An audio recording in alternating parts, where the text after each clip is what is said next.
되시기를 구하거늘. 예수께서 내림의 손을 붙잡으시고 마을 밖으로 데리고 나가사 눈에 침을 뱉으시며 그에게 안수하시고 무엇이 보이느냐 물으시니 쳐다보며 이르되 사람들이 보이나이다. 나무 같은 것들이 걸어가는 것을 보나이다 하거늘. 이에 그 눈에 다시 안수하시니 그가 주목하여 보더니 나아서 모든 것을 밝히 보는지라. 같이요. 예수께서 그 사람을 집으로 보내시며 마을에는 들어가지 말라 하시니라. 아멘. 시편, 잠언, 전도서, 아가서까지 시가서가 끝나고 난 다음에 연결되는 성경을 우리는 선지서라고 이야기를 합니다. 이사야, 예레미야, 그리고 에스겔, 다니엘, 예레미야, 에가까지 이 5권의 성경을 우리는 대선지서라고 이야기를 하죠. 그리고 그 뒤에 연결되는 호세아, 요엘, 아모스 해서 말라기까지 12권의 성경을 우리는 소선지서라고 이야기를 합니다. 선지자가 키 큰 장신의 선지자로 해서 대선지자, 키가 작다 해서 소선지자가 아니고 분량이 조금 많다 해서 대선지서, 분량이 조금 짧다 해서 소선지서 이렇게 분류를 하게 됩니다. 구약 성경 전체 속에서 주신 메시지, 하나님께서 선지자를 이 땅에 보내신 목적은 뭐냐면 하나님께서 계속 선지자를 통하여서 하나님의 뜻을 우리에게 메시지로 보여주신 것이에요. 하나님은 아브라함으로부터 또 하나님의 나라를 아브라함, 이삭, 그리고 야곱, 요셉을 통해서 가나안 땅에 정착한 하나님의 나라가 견고하게 세워져서 이 나라가 하나님께 영광을 돌리는 그런 거룩한 나라가 되기를 원하셨던 것이 하나님의 뜻이에요. 그래서 하나님은 이스라엘 백성들에게 말씀을 통해서 약속을 하셨어요. 언약이라고 하는데, 그래서 하나님과 우리가 약속했다. 그래서 언약의 백성, 이렇게 약속의 백성이라고 이야기를 합니다. 하나님은 우리 각자에게도 응답해 주시지만 하나님은 드러나는 보편적인 것을 통해서 더 많이 말씀하셔요. 그래서 하나님은 우리가 주관적인 체험들 중요합니다. 그런데 주관적인 것보다도 하나님의 객관적인 모든 사람들에게 보여주신 성경을 통해서 더욱더 말씀해 주시는 하나님이에요. 그래서 하나님의 말씀이 우리 삶을 통하여 삶 속에 실현되어지는 것을 가지고 성경은 공의라고 이야기합니다. 정의라고 이야기를 하죠. 그래서 우리가 이 말씀을 붙잡고 이 말씀대로 사는 것을 하나님이 보시고 기뻐하셔서 은혜를 주시고 또 복을 주시는 거죠. 그런데 이스라엘 백성들이 주신 이 말씀을 제대로 지키지 않았어요. 하나님 말씀을 지키는 것하고 세상을 따라가는 것하고 여러분 어느 게 더 확실할 것 같아요? 세상을 따라 살아가는 것이 더 확실합니다. 하나님 말씀을 따라 살아간다고 하는 것은 믿음이라는 것이 거기에 서야 돼요. 믿음이 정립되지 않으면 하나님 말씀을 따라가는 것보다는 세상을 따라가는 것이 더 좋게 보이기 때문이에요. 그래서 이스라엘 백성들이 세상을 따라가다가 결국은 무너지게 되죠. 그게 선지서를 통해서 계속 하나님이 주신 메시지예요. 하나님은 하나님의 나라가 견고하게 세워져서 이 백성이 하나님의 신실한 은혜와 복을 받고 그 복을 누리며 살아가는 하나님의 백성 되기를 원했는데 이스라엘은 그렇게 하지 못했다는 거예요. 그 맨 마지막이 말라기서예요. 그래서 이스라엘 백성들은 다윗 왕 이래로 계속해서 몰락해가는 이스라엘의 모습을 보여주는 것이 선지서예요. 너희가 하나님 말씀으로 돌아오라. 하나님과 맺은 약속 안으로 돌아오라 하는 것이 계속적인 구약의 메시지예요. 근데 결국 맨 마지막 말라기서에 가면은 그 말라기 시대 사람들의 모습이 이스라엘의 멸망이잖아요. 이스라엘의 끝이에요. 이 말라기 선지서, 말라기서 다음으로 선지자가 사라져요. 하나님이 더 이상 선지자를 보내지 않아요. 왜? 희망이 없기 때문에. 아무리 보내줘도 듣지 않으니까 선지자를 보내주지 않고, 그리고 400년이 지나고 난 다음에 예수님이 오셔요. 그래서 이 400년을 가지고 암흑기라고 이야기를 합니다. 말씀하시지 않은 흑암과 같은 그런 시대를 암흑기라고, 영적인 암흑기라고 이야기를 합니다. 이 맨 마지막 때인 말라기 시대의 사람들을 바라보면 이스라엘 백성들은 말로는 하나님의 나라, 우리 가운데 하나님의 뜻이 이루어져야 된다, 하나님의 나라가 이 땅 가운데 도래해야 된다 하고 끊임없이 메시아에 대한 소망, 메시아가 이 땅에 오셔야 이 땅이 회복된다, 구약의 말씀처럼 이 땅이 회복된다라는 메시아 소망에 대한 희망을 품고 살았습니다. 이게 말라기 시대의 사람들이에요. 그런데 아이러니하게도 이런 메시아에 대한 소망, 그리고 입으로는 정의, 하나님의 나라를 외치고 다녔지만 실상 삶을 바라보면 하나님의 백성답게 살지 않았어요. 전혀 하나님의 백성답게 살지 않았던 시대가 말라기 시대예요. 말라기 선지자가 바라볼 때 이스라엘 백성들은 말끝마다 이렇게 이야기하죠. 말세다, 말세. 야, 말세다, 말세. 우리가 요즘 시대를 바라보면 그렇죠. 성경에 보면 처처에 전쟁의 소식이 끊이지 않고 기근과 싸움과 다툼이 계속 일어나잖아요. 우리가 어렵다, 전쟁 소식이 막 계속 우리 앞에 일어나고, 전쟁이 먼 이야기 같지만 우리가 실제로 거기에 가까이 근접해 있는 사람들이 있으니까 전쟁이 우리 속에 피부로 다가오는 이런 시대에 살고 있어요. 그러니까 야, 세상의 끝이 아닌가, 끝이 도래하는 것이 아닌가, 이런 생각 속에 우리가 살아가는 시대에 있습니다. 이스라엘 백성들도 그랬어요. 그래서 말끝마다 말세다, 말세다 하면서 일어나는 증상들을 바라보면서 야, 왜 저렇게 살아갈까? 왜 이런 일이 일어날까? 이렇게 염려하고 금심하며 마음이 상해 있었던 시대가 바로 말라기 선지자 시대였어요. 그런데 정말 이상한 것은 뭐냐면 하나님의 나라가 회복되어지고 메시아가 빨리 와서 이 하나님 나라를 세워가기를 그렇게 간절히 바란 만큼 이스라엘 백성들은 이런 하나님의 나라, 도래한 하나님의 나라의 삶을 살아갈 만큼 수준이 되지 못했다는 거예요. 하나님의 나라를 꿈꾸지만 하나님의 나라를 꿈꾸는 만큼 준비가 되어 있지 않았다는 거예요. 그만큼 하나님 나라 백성으로 삶을 전혀 살아가지 못했다는 거예요. 이게 말라기 선지자의 시대의 모습이었어요.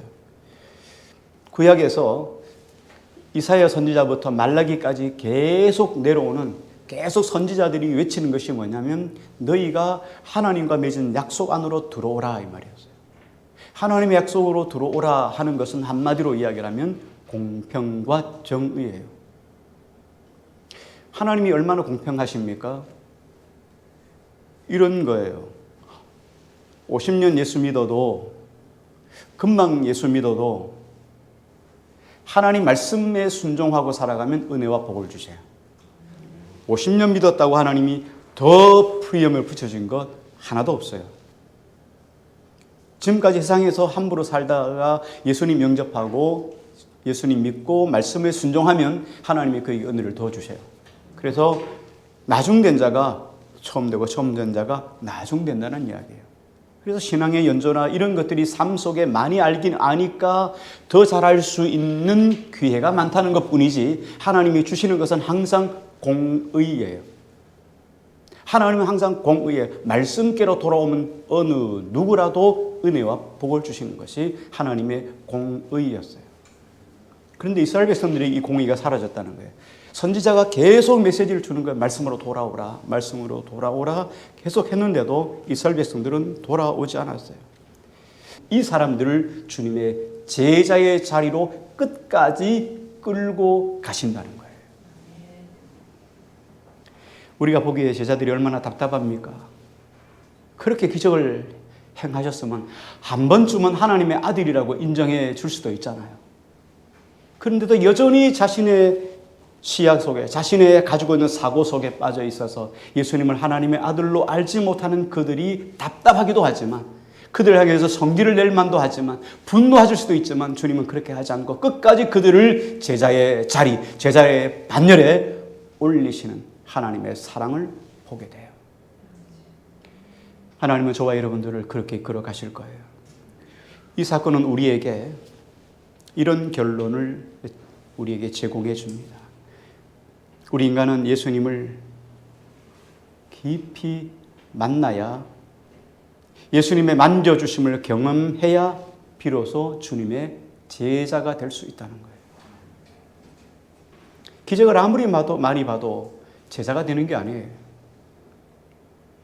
은혜 조금 받았다고 제자 되는 거 아니에요. 드라마 보면서도 우리가 눈물을 흘리잖아요. 책을 보면서도 우리가 은혜를 받잖아요. 그것 가지고 주님의 제자가 되는 게 아니에요. 주님이 우리 가운데 오셔서 만나 주셔야 돼요. 만져 주셔야 돼요. 지극히 당연한 이야기지만 우리는 너무너무나 이런 사실을 잊어먹고 살아갈 때가 너무나 많아요. 그래서 우리가 주님의 제자가 되기 위해서는 예수님을 만나야 돼요. 그분이 제자가 되기 위해서는 예수님께 나아가서 우리의 연약함을 주님 앞에 내려놓고 고백해야 돼요. 주님의 제자가 되고 싶어요. 나의 연약함을 주님께 고백하고 나의 무능력함, 내 무지함, 주님을 알고 싶은데 주님을 알지 못해서 주님 앞에 온전히 내 삶을 맡기지 못하는 나의 연약함을 주님께 고백하여야 돼요. 그래야 주님이 내 삶 속에 찾아오셔서 내 삶을 바꾸어 가시고 회복시켜 가시는 거예요. 주님은 우리에게 이걸 요구하고 계시는 거예요. 그러나 주님은 반드시 우리를 바꾸어서 주님의 제자로 만들어 가실 거예요. 주님을 만나야, 예수님을 만나야 희망이 있어요. 예수님을 만나야 주님의 거룩한 제자의 자리로 갈 수가 있어요. 그러므로 우리의 문제들, 아파하며 고통하는 문제들, 또 주님 앞에 연약한 것들을 인정하고 주님 앞에 나와서 우리 삶을 내려놓을 때 주님은 우리 삶을 고치시고 회복시켜 주실 거예요. 찬송가 361장에 보면 가사가 오늘 말씀하고 잘 매치가 되어서 제가 노래는 못하니까 제가 읽어드릴게요. 기도하는 이 시간 주께 무릎 꿇고 우리 구세주 앞에 다 나아가네. 믿음으로 나가면 주가 보살피사. 믿음으로 나가면 주가 보살피사. 크신 은혜를 주네. 거기 기쁨 있네. 기도 시간에 복을 주시네. 고난 내 마음 속에 기쁨 충만하네. 기도하는 이 시간 주가 곁에 오사 인자하신 얼굴로 귀 기울이네. 우리 마음 비우고 주를 의지하면 크신 은혜를 주네. 거기 기쁨 있네. 기도 시간에 복을 주시네. 기도하는 이 시간 주께 엎드려서 은밀하게 구할 때 곧 응답받네. 잘못된 것 아뢰면 측은히 여기사 크신 은혜를 주네. 거기 기쁨 있네. 기도 시간에 복을 주시네. 고난 내 마음 속에 기쁨 충만하네. 기도하는 이 시간 주를 의지하고 크신 은혜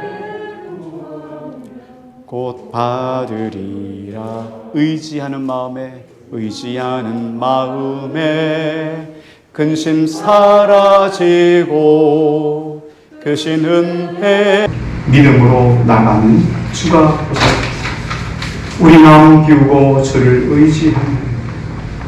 때때로 우리가 잘못된 것을 구해도 잘못된 것 아래면 측은히 내려주시고 의지한 마음에 근심이 사라져서 크신 은혜를 주시는 거죠. 예수님은 하나님은 우리를 이끌어가시는 방법이 다 달라요. 어떤 사람은 한 번에 만져주셔서 제자 삼아주는 분이 있는가 하면 어떤 분들은 오랜 시간을 기다려주시는 분이 계십니다. 오늘 이 눈먼 자를 고쳐주셨던 주님의 방법은 오늘 우리를 만져주시는 방법입니다. 한 번에 죽은 자를 살릴 수도 있고 여러 번에 나누어서 우리를 바꾸어 가줄 수 있어요. 예수님이 하시지 못하는 분이 아니다. 우리를 마침내 우리 방식대로, 우리의 모양대로, 우리의 환경을 따라서, 우리의 성품을 따라서 바꾸어서 다 주님의 제자로 삼아가시는 것이 주님의 의도이십니다. 말씀을 적용합니다. 이 한 주간 묵상해 보시게 됩니다. 예수님이 나에게 어떤 분이십니까? 예수님은 과연 나에게 어떤 분이신가? 교회에 나오긴 나왔지만 예수님 나의 인생 속에 어떤 분이신가? 내 삶을 어떻게 이끌어가시는 분인가? 고민해 볼 수 있기를 바랍니다. 한 주간 주님을 깊이 묵상하며 그분을 만나야 비로소 제자의 길에 들어서게 되는 것입니다. 오늘 이 주님을 이 한 주간 묵상함으로 꼭 주님 만나는 귀한 시간 되기를 주의 이름으로 축복합니다. 찬양 드리시고 함께 같이 기도했으면 좋겠습니다.